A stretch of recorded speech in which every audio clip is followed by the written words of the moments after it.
Welcome back on the show. It's been quite a while since we caught up. He's over in Las Vegas preparing for his fight at UFC 202 against Chris Avila. And that is the man who forged in Russia and made in Ireland, as his Twitter handle goes.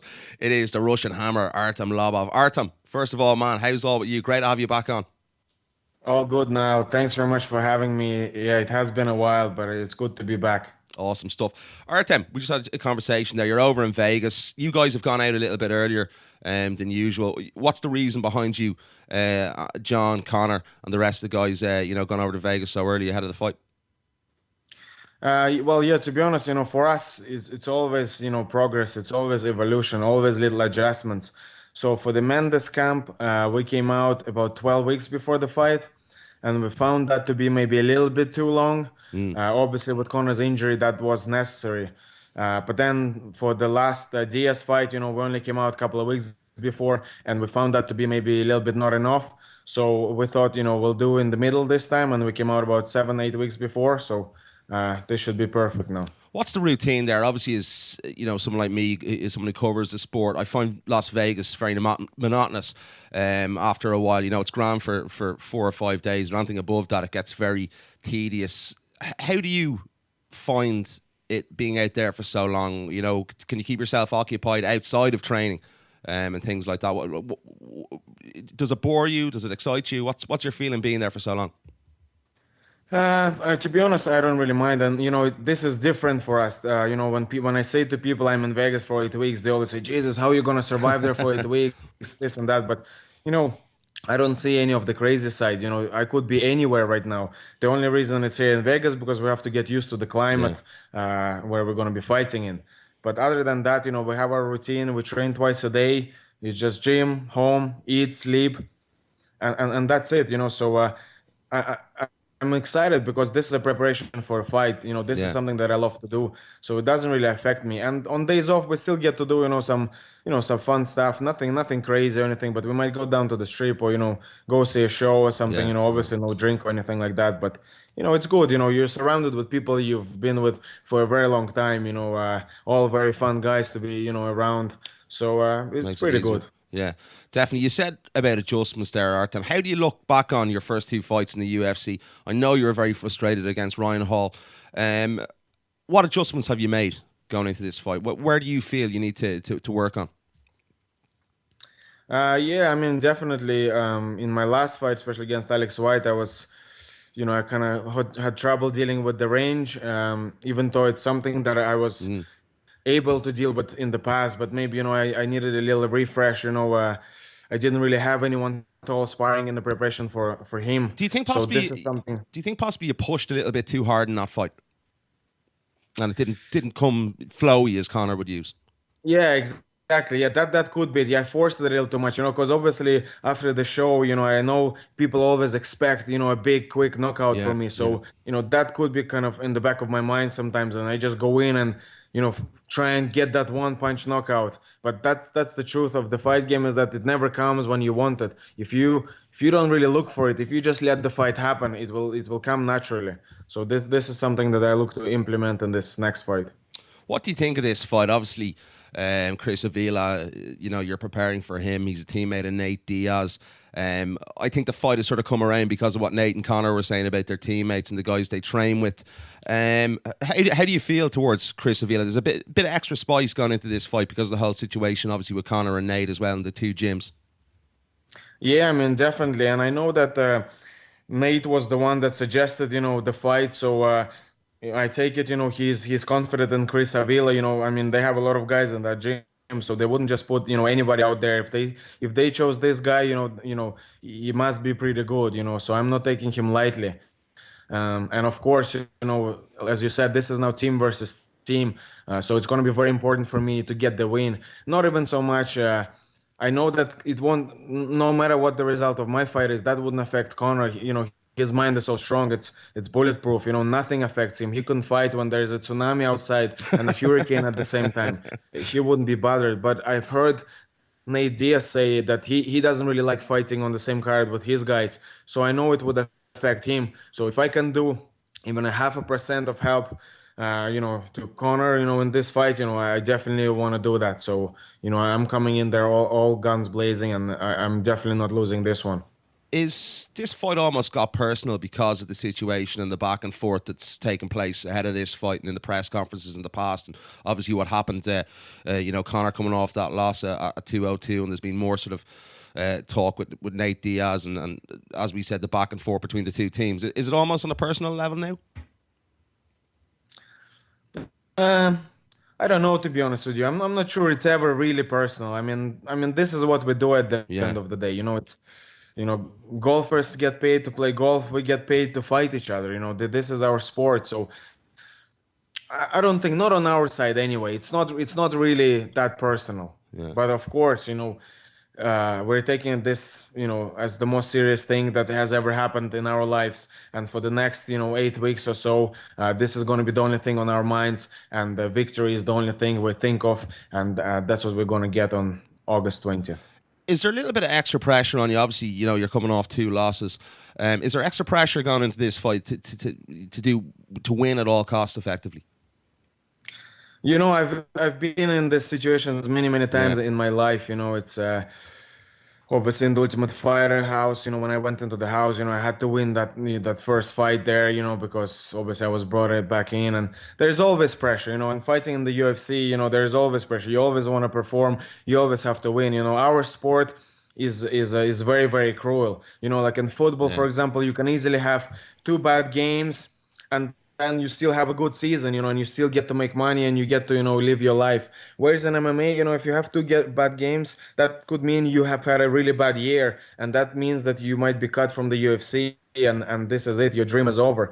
So it's a very, very harsh business we're in. Yeah, definitely, 100%. But this is what makes the sport interesting, and this is why I love it. I never ever looked for an easy route. I never ever looked for an easy way anywhere, not in my life, and not certainly in fighting. And that's why I'm happy to be in this situation now.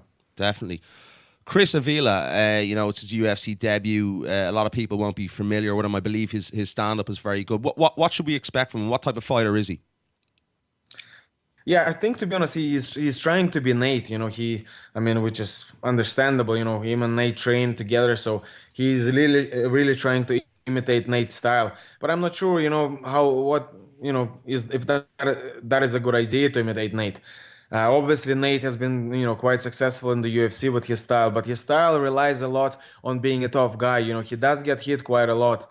And, if you're going to get hit a lot against me, that's not going to end very well for you. So, maybe Chris wants to rethink that style, but if he wants to bring it and wants to slug it out, I'm all for it. This is what I love to do. This is my game. If he stands with you, obviously you're pretty confident that he's not going to be able to deal with your power.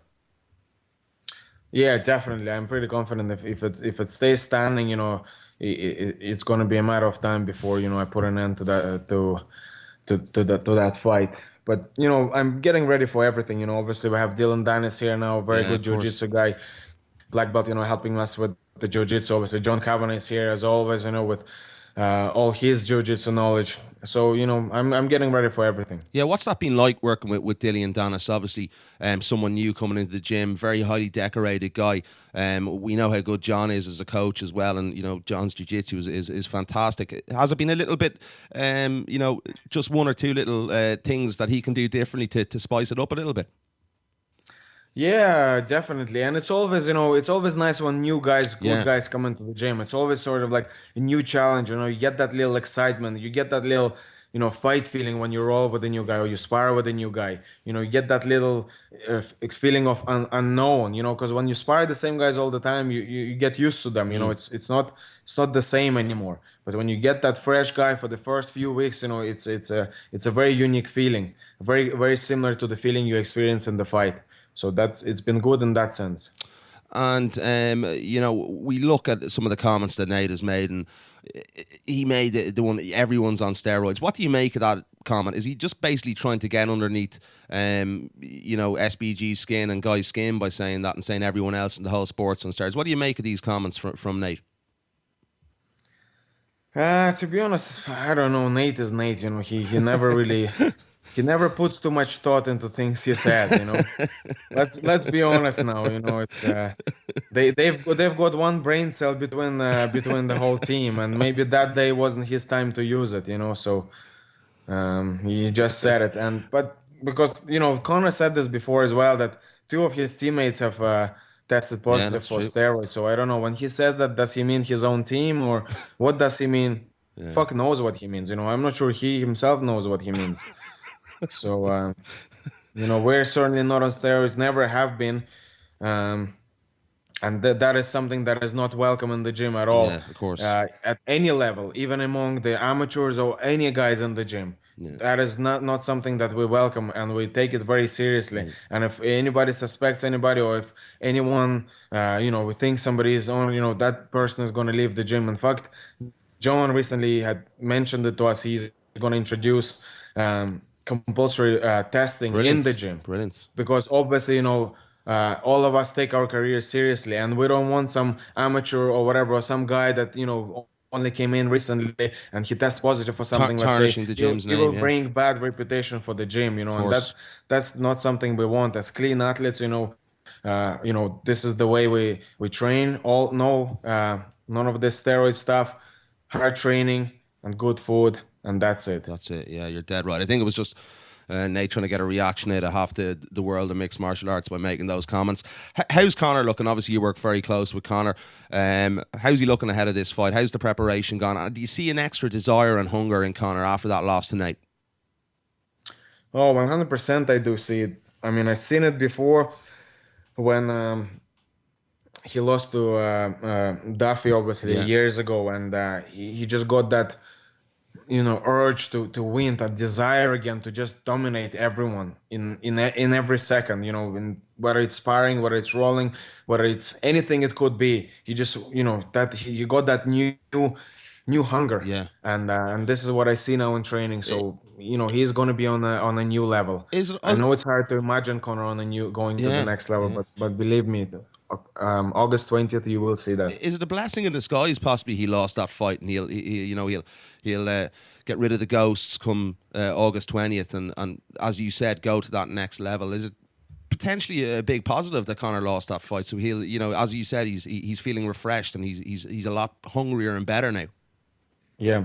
Well, I mean, obviously losing is never good. You don't want to lose, but in the long run, I think this loss is going to be forgotten, and it's just, this loss only makes the story better, I think, because I believe once Conor is done with fighting, he's going to be a legend of the sport, and this will just add to it. This is what's going to make the story a lot more interesting. This is something that shows other people that Conor is also human. He's not just there because he fell out of the sky and he's some Superman. No, he is human, and he is here because he worked his ass off. He trained all his life, and this is how he achieved this. And anybody can do this if they work hard enough. So I think people can relate to him even more so now after the loss. And I think, like I said, in the long run, this is just going to be a good thing. Definitely, I completely agree, Artem. Artem, it's a huge card, 202. We look at some of the fights on the fight card.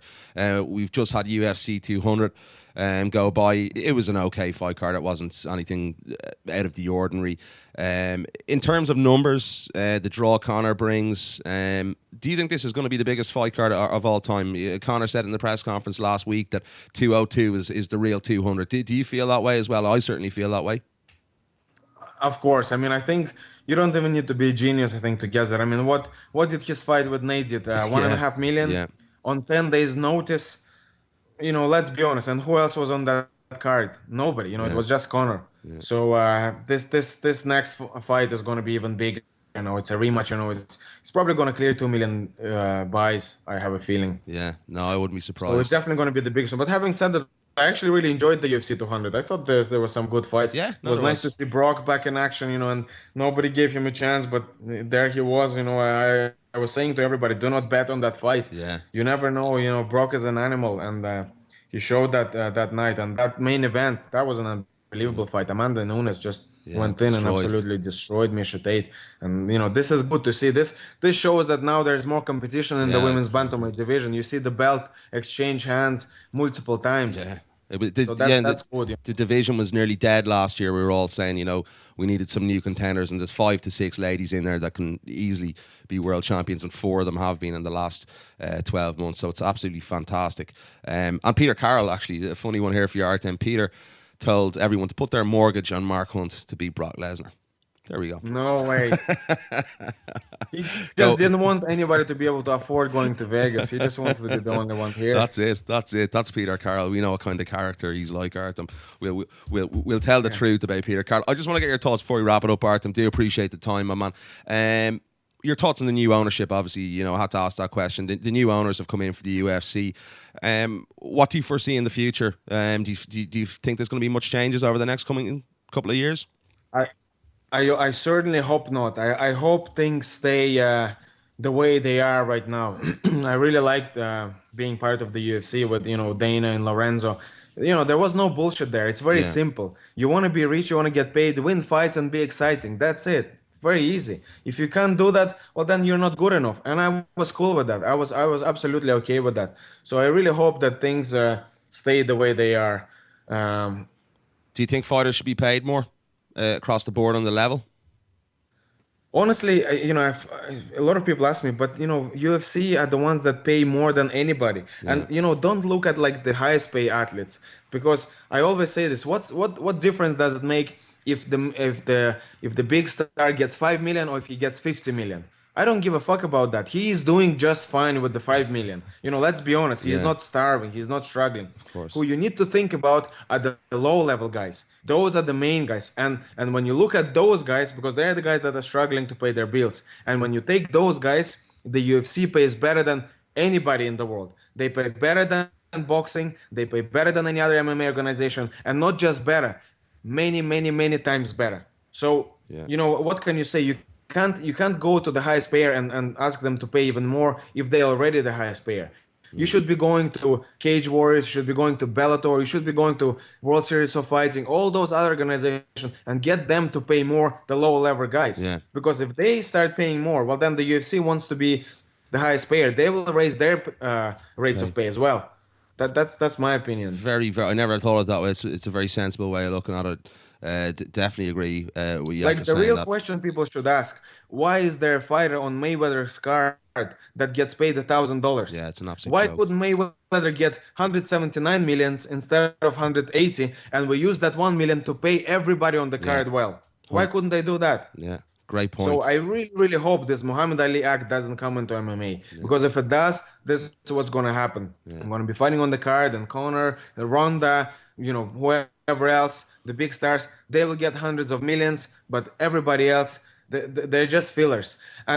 And the thing is, people always try and compare like MMA to NBA. Oh, but in NBA they get paid or this. You see, the biggest difference between our sport and their sport is that they must have 20 guys present. They have to have. Yeah. In MMA or boxing, you don't. You just need the 2 stars to sell the pay-per-view, and the rest can be anyone. That's just the cruel truth of this. Yeah. So that's why I'm really happy with the way things are in the UFC right now, and I certainly hope the things stay the way they are. Great stuff, Artem. Artem, one final one for you. Any parting words for your opponent coming up at UFC 202, Chris Avila, or the Diaz brothers? Anything you'd like to get off your chest and say about the fight that's upcoming?